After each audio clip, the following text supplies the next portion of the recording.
What's up, everybody, and welcome into the 24th episode of Sports Talk with me, your girl, Whitney B. Now, before I kick off the introduction music, I want to start off and apologize to you guys for not doing the show last week. We had a big storm. It got pretty bad over here in my house, and I couldn't do it. So, thank you to everybody who did reach out to me, especially in the 5 o'clock hour. Like, what's up, sis, with the show? I really, really, really appreciate y'all. And at first, I wasn't even gonna say nothing, but you guys are owed an apology. So I do apologize for not being here last week for you guys and not giving an explanation, writing anything on social media to let you guys know that I wasn't going to be able to do it. So again, for that, I do apologize to you guys, and we're gonna have a good show. I'm gonna try to play catch up in this short time with you guys from a little bit that I wanted to talk about last week. We're gonna break down some football, my favorite part of the year, guys. So without further ado, y'all know what time it is. Let's get this show started.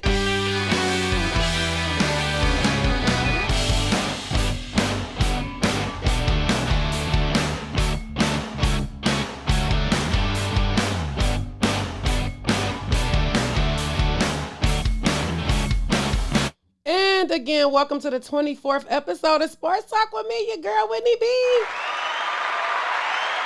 24 episodes, guys. 24 episodes. I started this back in March. Football season was over, but I told you guys, football is my favorite sport. It's my favorite time of the year. So this actual season is going to be packed. We are actually in week two of football season. Again, I did miss week one. So we're in week two, and I got some special guests coming up for you guys, some super fans. I said that we're finalizing some dates and getting some things going, and we're gonna have like a lot of football talk, like a lot of breakdowns and just other things, just elevating the show and getting there. So I'm really excited about that. I'm excited about this time of the year as always. Of course, this show is going to be packed with some football news from our favorites from Michigan and Michigan State to Lions and Rams. But first, guys, I want to start off with Time Magazine. Time Magazine this week released their top influential people for 2021. Now, there was some sports names on the list. We had Tom Brady, Naomi Osaka, Shohei Ohtani, Allison Felix, Simone Biles. I first wanted, when I looked at the list, I was like, okay, well, we expected Tom Brady. I'm so glad to see Shohei Ohtani on there. He, was a lot of pickup around a controversy from Stephen A. Smith and him being the face of baseball, the MLB this year.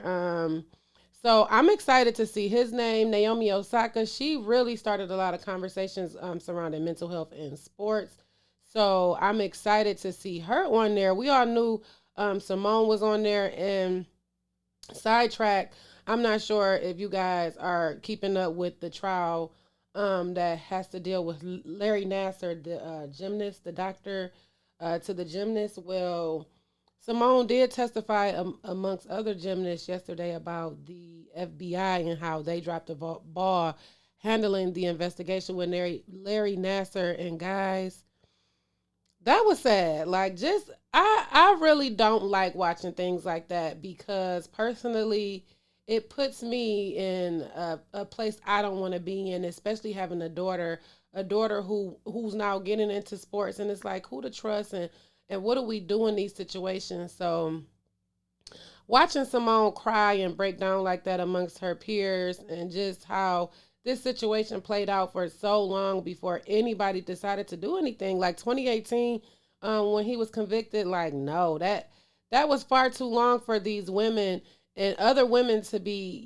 treated like that and abused, sexually abused. And it's just so to wonder if even if the FBI at that time would have did their job, how many more women could have been saved from that. So watching Simone yesterday, I really, I love Simone even more, like as a fan, because she's just faced with so much, and she's always like the face of everything. Like this year, it was like so much on her being the face of the Olympics, and just this all around athlete, and going through that and knowing publicly what she has had to endure to be where she is today. I really just want to, To all of the women, like applaud them. They really deserve their flowers, especially seeing as though that wasn't right. But again, guys, this was Time Magazine's most influential people. I was really, really, really excited to see Allison Felix on there from track and field. You know, track track is really coming up this year. I love the talk surrounding track. It hasn't always been the best with the stuff, surrounding Sha'Carri Richardson. And I even like I tell you guys, I feel like she's gonna bounce back. It's really weird. You know what? It's most influential. So okay, I get it. Because I was gonna say she really could have been on the list too because she was talked about, and she got a fan base. We are supporting her though, even though she acting crazy out here with this social media stuff she's saying. We supporting her, but I was happy to see Allison Felix, and it's good, especially with my baby being so into track after her first season last season with her school. Like this is something she want to do this year, and I was so shocked. Like, oh, you want to go back to the track? So for her to have people to look up, like look up to, like Allison. When I was growing up, my go to was Marion Jones. I wanted to be like Marion. I wanted to go to the Olympics.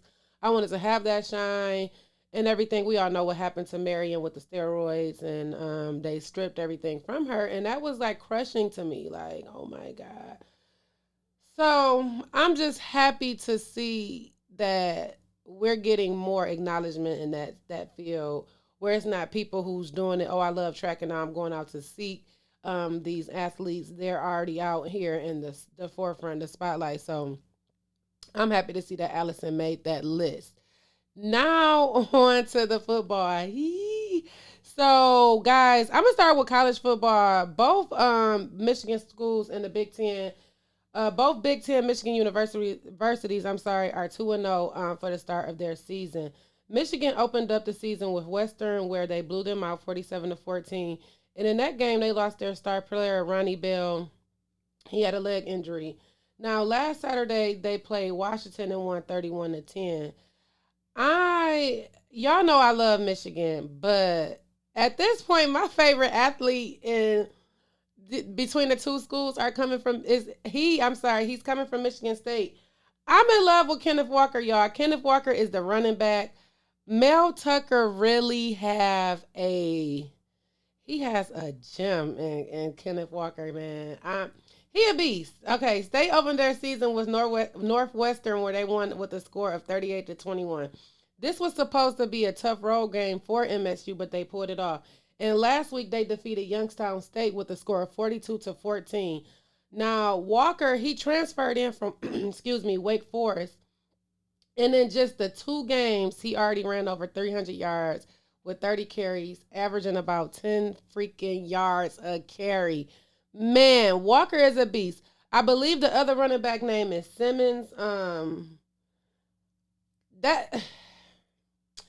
So I was watching that first game against Northwestern, and I'm like, y'all know, you know what? I don't even feel like a traitor. You know what I'm saying? Because it's gonna be go blue to the end. Because both teams are phenomenal. They play each other at Spartan Stadium on October 30th. That's going to be the game of all games, for real, for real. I don't even know, not to say that this is not a real rivalry, but I'm always more excited for Michigan to Ohio State. I'm more excited for Michigan and Michigan State this year because, for one, Ohio State, finally, they're going down. They lost to Oregon. But we're not going to act like they're not a good team, because Oregon can very well make the playoffs, really, be in a big game. But just the fact that Ohio State lost, especially their their season opener and all of that, I was for it. Last week, I was for it. I was for it just because I feel like that's my rival. Whether I like Michigan or Michigan State, Ohio State is the rival. But I digress. I love Michigan football, but Kenneth Walker is a good one. Now, watching the Michigan game, that freshman quarterback, the true freshman, I believe is McCarty, he gonna be something. He gonna really do phenomenal. Coming behind K, I feel like they got him sitting there watching him, and they throwing me in a little bit here and there. So that's good, but I think he the one. I really think he the one for real. Just the fact that we have our sports back, the fans are back. It's like you can feel the intensity from the TV. Well, not being at the game, and then y'all, I went to the Lions home opener this past Sunday against the 49ers. We'll talk about that a little bit later, but just the energy in the stadium, and just to see everybody like, oh my God, it's good. I love it. I love it. It's pumpkin cider, pumpkin patch time, apple cider. I'm sorry. Like, I'm just super excited. I want to go get some mums to put on my porch. Again, I digress. But yes, I was so happy to see the fans. They're just cheering them on. And let's look out, because, his stats is real Le'Veon Bell-esque, and he's probably going to be better looking at where he's starting the season out already versus he got the whole rest of the season. Like, I'm sure it's NFL teams that want to draft him right now. Like, he's going to definitely be a high draft pick. Yeah, I'm just excited for him. And I'm like, oh my God, I really. And I'm not gonna sit up here and fake anything to you guys or have a bias. Well, I probably will have a little bias, or have had a little bias. But when it comes to this, I'm just gonna be real. And I love Kenneth Walker. Like, he is converting me to loving state. Just for now, we'll see how this goes later on down the line. But Mel Tucker, man, this is his second season as the head coach for the Spartans. The first season, Rocky with COVID and all of that. But Mel, he gonna mess around and be the favorite coach. Then I saw in the highlights a little bit of post game and stuff, and Izzo was on the sidelines playing around with the athletes. I'm like, you know what? They gonna start liking him over you, Izzo, but I don't know. Now, after week 1 of the NFL, it's been, the talks like, oh, the top quarterbacks or whatever. Now, I would honestly love, you know what, I ain't even going front. Jared Goff, I just want to see Jared Goff in more big game conversations, but the fact that he with the Lions, so the top 5 quarterbacks in the NFL, according to NFL.com. If you guys are watching this via video, you can see them on your screen. At 5, you have Lamar Jackson with the Baltimore Ravens. Last season, he played 17 games, averaging like 64%. He had a little over 3,000 passing yards, 26 touchdowns, 11 interceptions. Well, he rushed for 1,100 yards and had 8 rushing touchdowns. So Lamar Jackson should definitely be in the conversation there. And it was a great Monday night game against the Las Vegas Raiders there, where the Raiders did win in overtime. But at number 5, we have Lamar Jackson. Number 4, my fave, Tom Brady, with the Bucks. Last season, he played 20 games, 64%. He had 5,600 passing yards, 50 passing touchdowns, 15 interceptions, 3 rushing yards, and 4 rushing touchdowns. Because, once you get that 4th and 1, especially those goal line plays, why not let Tom Brady run those in? And we love him for that. And honestly, I'm happy he made the list, because some people don't even be wanting to act like he, is not one of the greatest. I seen a list that had him like in number like 7 or something, almost out of the top 10. But anyway, moving on to one of my favorite quarterbacks coming up, is Josh Allen. Josh Allen is sneaking into one of my favorite quarterbacks to talk about, because he's like this Cinderella story there on the Bills. But last season he played 19 games. He averaged 68% with 4,500 passing yards, 42 passing touchdowns, 566 rushing yards, and 9 rushing touchdowns. At number two, our rival here in Detroit, Aaron Rodgers. Last season playing 18 games with a 70% average, 4,941 passing yards, 53 touchdowns, 146 rushing yards, and 4 rushing touchdowns. At number one, of course, we have the GOAT, Patrick Mahomes from Kansas City.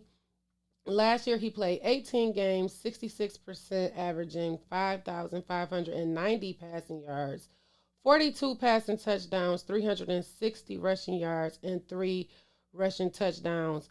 Now, according to the list, Dallas quarterback Dak Prescott, he came in number 8. Kyler Murray in Arizona at number 10. Matthew Stafford with the Rams, 13. Now, the rookies, Zach Wilson, Trevor Lawrence, and Mac Jones, was over Jared Goff. They were at 20, 21, and 22, and Goff fell to number 7. Now, I don't know why they playing Jared Goff like that. That's just bold. They put the rookies over him, but it's okay. It's okay, Goff. I'm gonna get into a little bit of that later. I think the list was pretty fair. I'm happy to see that Dak Prescott was in the top 10 because Dak is good. Kyler Murray comes out and it's like you could just see the fight in him. He wants it bad. So I think that the list is pretty fair. That last Monday night game though, I was kind of touching on it. I ain't like the ESPN version. I'ma just be honest. The Manning brothers, whatever that is, we don't need that during football. It's cool to have your talk show or whatever outside of that. But while the game is on, we wanna hear the game. We wanna hear game stats. We don't wanna be our attention taken away from the game because we focused on what Charles Barkley talking about, Russell Wilson, and all the rest of the guests they had. And it's cool, have your guests and do your thing, but the game is on. And then that game was so good. Like, so y'all just gonna talk the whole time? Yeah.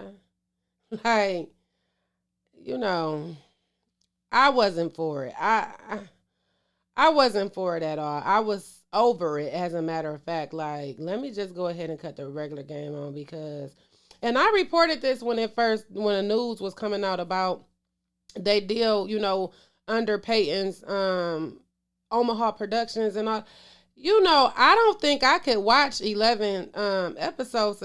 Ooh.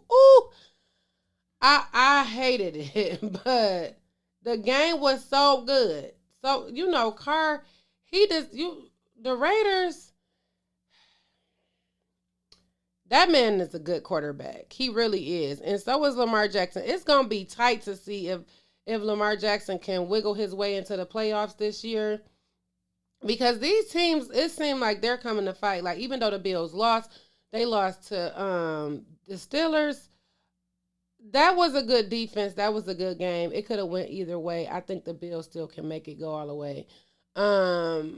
When it comes to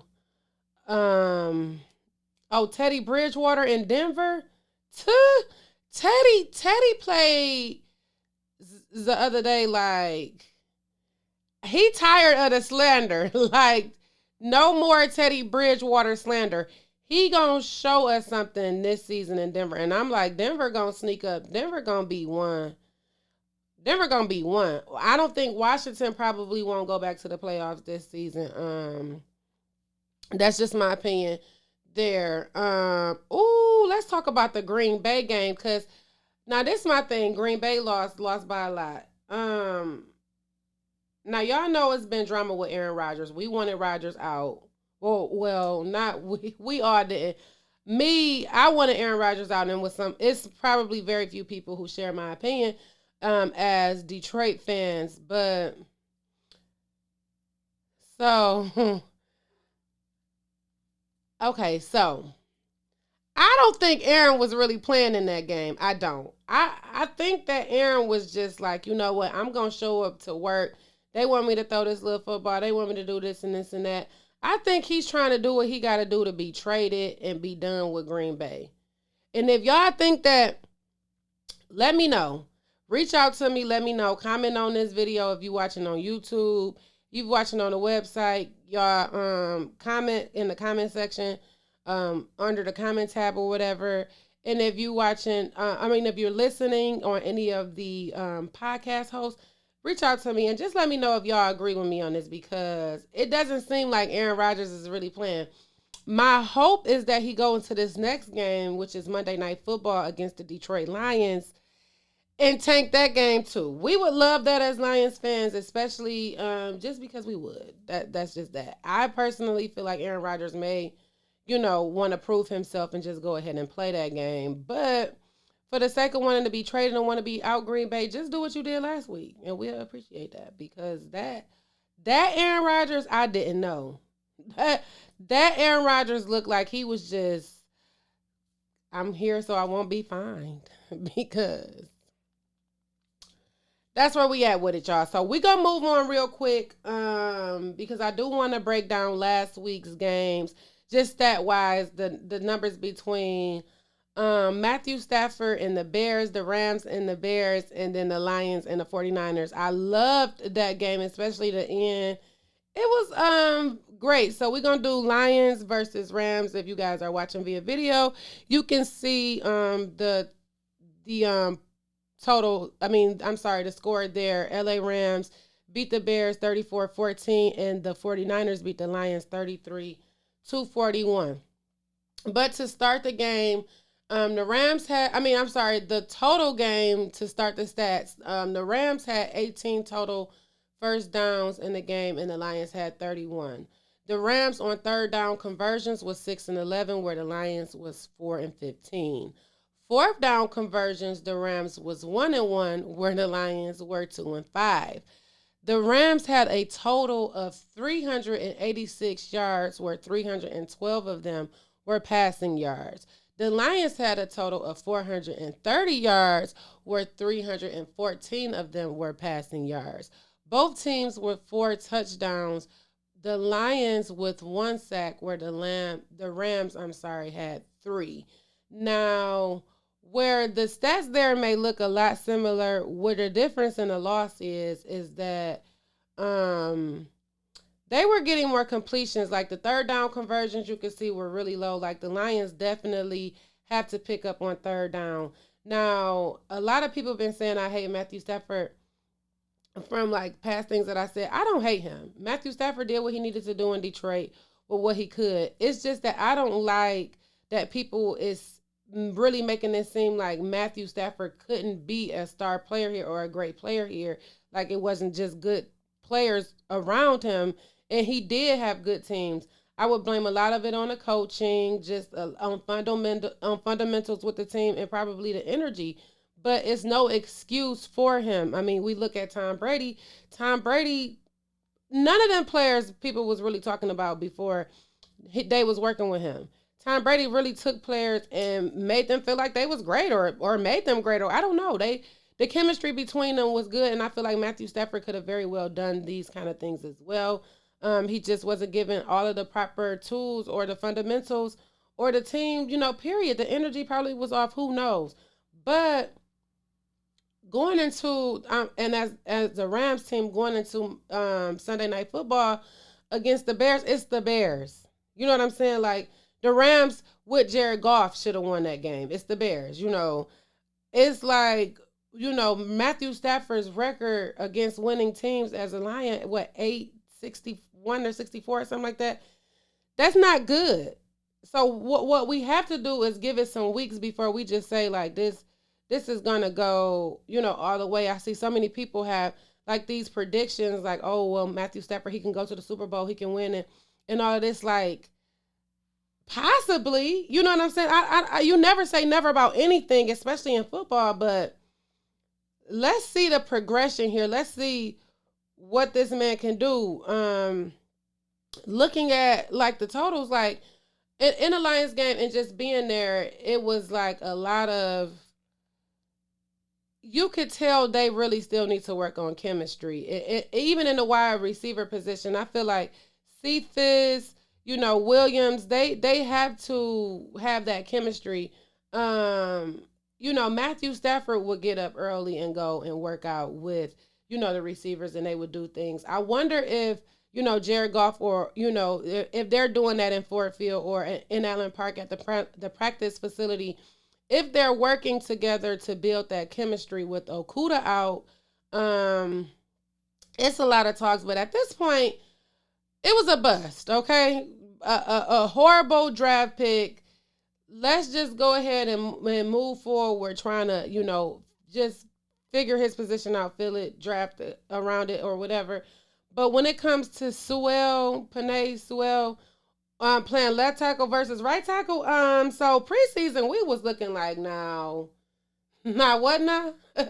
Because this is not his, position. It was really weird that they would take him as a left tackle to play right tackle, but with Taylor Decker out, he had to fill that left tackle position, guys. And Jared Goff was only sacked one time. I really believe that was like a trick play there, or whatever. Either way it go, he held his own against Nick Bosa, arguably one of the greatest pass rushers, one of the top 5 here um in the league now. So Nick himself told him, you was good. Excuse me.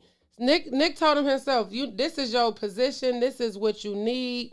Now in the beginning, Taylor Decker, he said he's all for doing what he got to do for the team. I wonder if this was him knowing he probably going to be pushed over to right tackle. But Decker needs to play at the right tackle position. He's done it before. It'll be easier for him to transition into that spot as opposed to putting rookie Panay there, because it's been proven in the first game, and you need that protection for Jared Goff. Like, that's what you drafted him for, to be that protection on the line. So whether it be Jared Goff later on down the line or somebody they may draft in the next draft, he got to do that. And I feel like Taylor, as a veteran, he just gotta take it for what it is, or hopefully he's not arguing, and then they just go ahead and let him go. And by Taylor Decker being so good, you can get a couple of first round picks for him. And also, y'all, while I'm talking about first round picks, another reason why I'm just like really like Matthew Stafford can go ahead and be his normal self, because we got them first round picks. We don't need to be at the bottom picking, even really it don't matter, but it do. So we want Matthew Stafford to be his normal self just for the draft picks. But if Matthew Stafford come out and ball, I'm happy for him. He's been in the league. This is his 13th season. Like, he something got to give. So I'm rooting for him. But those stats were pretty close, like super close.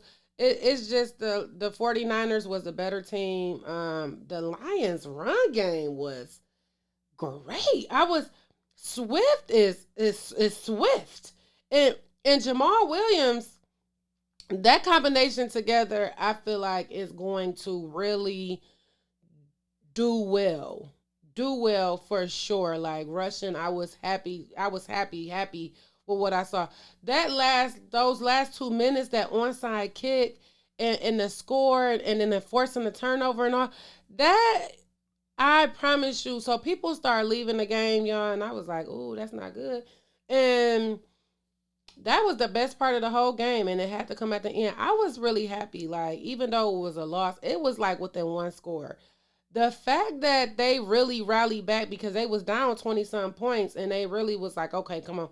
Let's do what we got to do against this tough 49ers team." So I'm excited. Like, I'm really excited to see, the future of the Lions. I'm really hoping they can squeeze out at least 6 or 7 wins. But we do know the Lions have one of the toughest schedules this season as well. So we'll see. They will be on the road Monday night against the Bears. So I'm excited about that game, guys. Today is Thursday night football. We got the rookies playing.